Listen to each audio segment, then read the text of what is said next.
Okay, so most every billionaire in the real estate market has said the exact same thing over the last month, 6 months, or even a year. And we're going to get into what that is and what that means to you, because it's not just something that billionaires are going to deal with. It's something that mom and pops are going to deal with. It's something that you and I are going to deal with as well.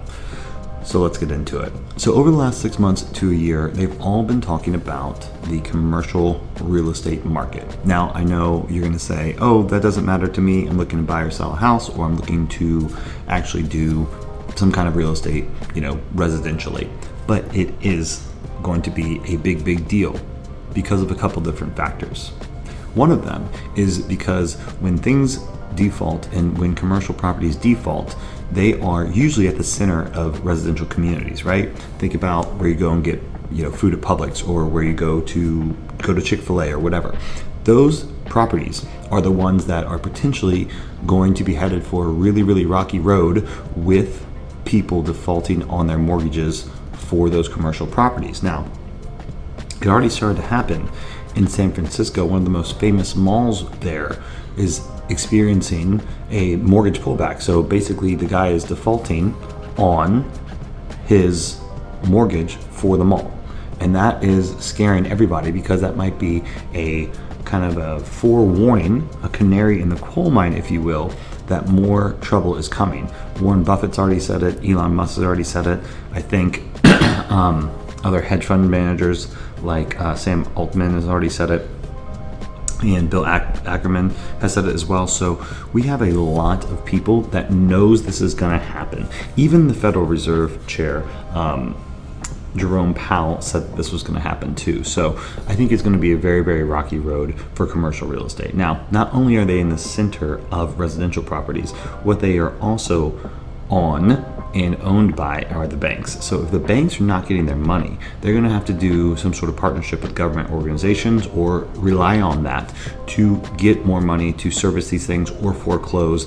And it's going to be a very messy process. So that is going to, I think, potentially really have an interesting interplay with mortgages on the residential side, right?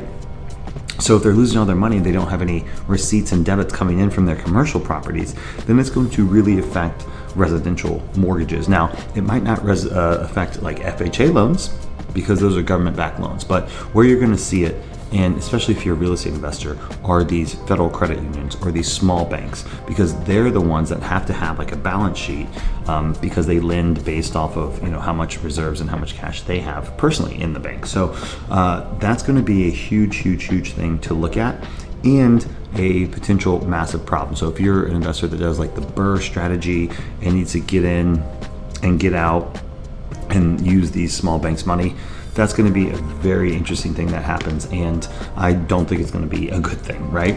So we'll see how that goes.